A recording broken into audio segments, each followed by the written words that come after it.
Welcome, welcome, welcome. So I'm streaming live at a really odd time. It's about the time to go to bed, late on a Friday night, but I'm committed and I realized that I did not yet share with you a great tip for the day on how to deal with AI. So let's talk a little bit. All right, so I want to tell you a little story very shortly, not too long ago. I would, whenever I wanted to do something creative, whether it was write some kind of written work, write a book, share anything of length in a written form, or if I wanted to come up with a new web page or a new function in my business, often, I don't know about you, but I get stuck just not knowing what to do. And I can be kind of paralyzed in that sort of analysis situation where you're just thinking about, well, I could write about this or I could write about that. I could do this business idea or a different. I could do a totally different function. And then I would just never get anywhere. And sometimes I would spend weeks just almost pulling my hair out trying to get that new thing done. And then other times, it just would never come to fruition. So now, everything has changed. Everything has changed. If you ever feel like you're just stuck and you don't know what to do, ChatGPT is just one of many great, simple solutions. If you haven't already tried it, just think of ChatGPT as your brainstorming buddy. So we're looking at it right here, and I'll just share with you, a few things. Today, I wanted to cancel a particular financial service that I had, and I was spending $100 a month on this service, and it wasn't working for me. So I thought, well, I could go and spend a lot of time searching the web and trying to figure out how to, sometimes canceling a service is so complicated, it's so difficult to find. And in this particular software, I couldn't find it on a quick glance. So I just thought, oh, I'll ask ChatGPT. And I went into ChatGPT and just told it what I wanted it to do and how do I do this. And it gave me some instructions. And I'll be honest with you, the first one that I tried, it wasn't exactly right, but that didn't matter. It got me pointed in the right direction. And then this blew me away. I was stuck and I just thought, well, I'll just take a picture of what I'm seeing. And so I took a picture and said, this is what I see. And it says, oh, it looks like you're in some other kind of setting. So this is what you really want to look for. And so within minutes, I did something that either would take a lot longer or would just never get done. Then another thing I wanted to do today was I'd learned about this awesome technique in a program called Business Mastery of really looking at the right kind of financial numbers before investing in any company. And I thought, well, that sounds really good, but where do I find these financial statements? So I just asked ChatGPT. So sure, I could have searched for this, but I would have been inundated with a whole bunch of search results, and I would have had to do a lot of thinking and a lot of work to get an answer. But here, it just immediately gave me looks like 5 different options, and I scanned through them. It said what were the pros of each option. I had told specifically what I was looking for. I said, be the smartest investor. So I told it what I want it to be, and you should do that as well. Where do I go to see the financial statements for any business that I want to invest? And I say the balance sheet, the cash flow statement. Is there a free and simple resource for this for someone who doesn't have a lot of time?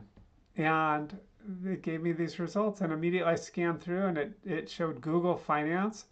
So I saw that it says, hey, it works really well with other Google services. It's a simple interface. So I just went there and immediately found, yeah, this has the information that I need. So I'm delighted. And I know that if I come up with another hurdle, I can go right back to ChatGPT and maybe even show it a picture again and say, What I'm really looking for is X, Y, and Z, and I don't see it here, so help me. Can you believe that it can see photos, interpret them, and then give you pretty decent advice? Yes, sometimes, as the founder of OpenAI says, Sam Altman says, it's dumb. Sometimes it's dumb. And it's at the dumbest point that it's ever going to be. It's just going to get smarter and smarter. And that's why I deeply encourage you, if you haven't already, try it now.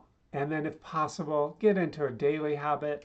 I converse with ChatGPT every day, several times a day, maybe a dozen times a day. There's something that will come up. Here's another example. I have a website, it's part of my business, and I wanted to do something with the coding.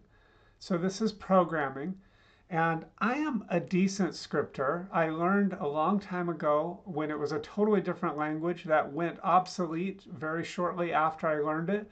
So I kept it going for as long as possible. And then when it was totally unsupported, I said, okay, I have to learn a new language. So I learned PHP, and I recoded my entire website in this new programming language, PHP. And I'm not the best, though. I would often have to go to different websites and look at their source code and see how they were doing things, or go to different tutorials to learn a technique. And it took a lot of time. And I didn't mind it a lot of the time because it was very creative.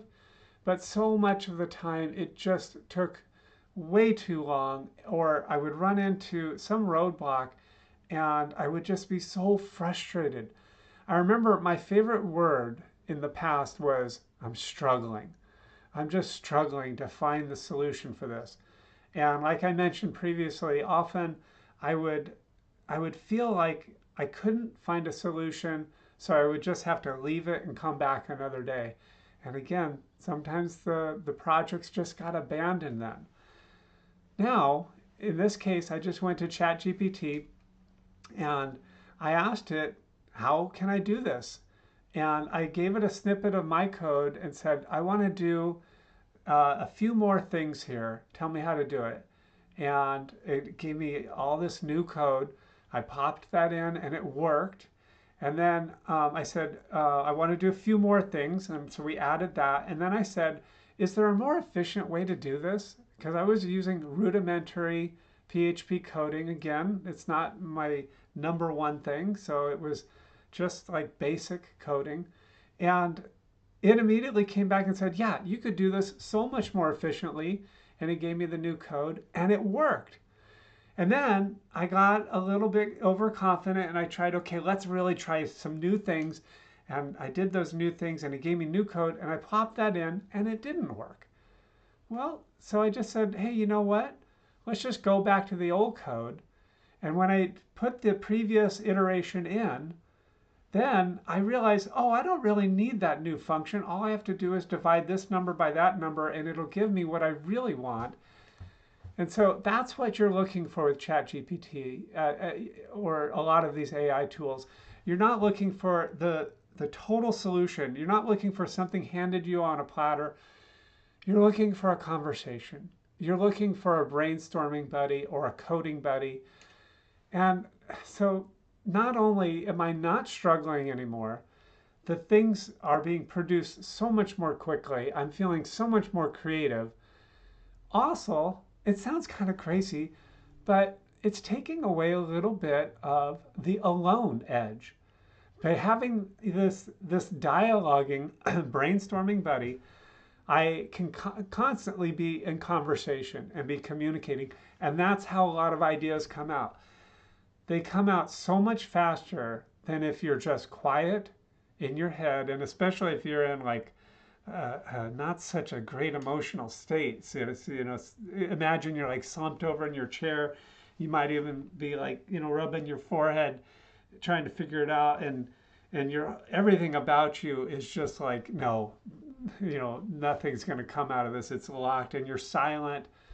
But then when you start actually saying things out loud, and that's one thing I like to do with ChatGPT as well, is I like to use it on my smartphone so I can use the audio to text and just type things in and basically have a conversation.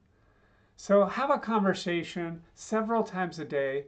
And if you like, just give yourself a little bit of a challenge, like I'm doing this challenge for lives.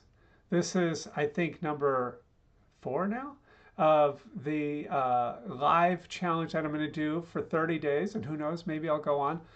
I want to help people not feel like they're falling down the rabbit hole and constantly struggling like I used to. Join me and try this out. And like me giving myself a challenge of doing 1 live a day, why don't you try just giving yourself a challenge of doing at least 1 interaction with an AI like ChatGPT, and you can pick a different one, whatever really suits your fancy. But I encourage you to get into this conversation. I'm hearing in my head right now, one of the objections that I hear is sometimes people are worried about, what is it using with all of my, is it going to just take my ideas and then give them to somebody else? It doesn't work that way. It is so much more complicated than that. That is a misconception that's sometimes disseminated throughout the media, throughout the internet, that it's going to take your stuff and just give it to someone else. No, it is a huge model, and it involves so many different inputs and so much data that is not what's going on. It's being trained in a way so that it then recognizes patterns and then just produces from the patterns. So enjoy trying it out, see how it works. You might, really find that it's a great brainstorming buddy for you as well. I encourage you, and maybe we'll do this in our lives. We'll talk about ChatGPT itself 2 or 3 times a week, because it is such an important part of it. And of all the people that I talk to in the AI world, the people using AI, 70% of them are using ChatGPT. It's definitely a very popular tool among many. And then at other times, we'll talk about like what we've talked about, Descript for video editing, Opus Clip, and a whole bunch of other options. There are so many, and more are being invented every day. And the pace of progress is really fast. We have a new thing coming around the corner. So you want to be prepared for it. You want to develop the skill. And a huge part of this is just being adaptable. Just being adaptable and resilient and trying different things, and not thinking in a way like, it has to be one certain way. And if it's not the way that I'm used to, I can't function. You want to be exercising your muscle of adaptability and going like, okay, I'm getting some different stuff now. I'm going to try something different, because the change is happening very rapidly. And that skill will help you feel like you're really using the tool in the way that it is meant, and you're not just struggling again with the rapid rate of change. All right, this is Jim. Enjoy, and let me know how it goes for you. In the comments, go ahead and make a comment and let me know if you got one thing out of this that you're going to try, or one idea, or one aha distinction, or if you have a question. You can put it in the chats, or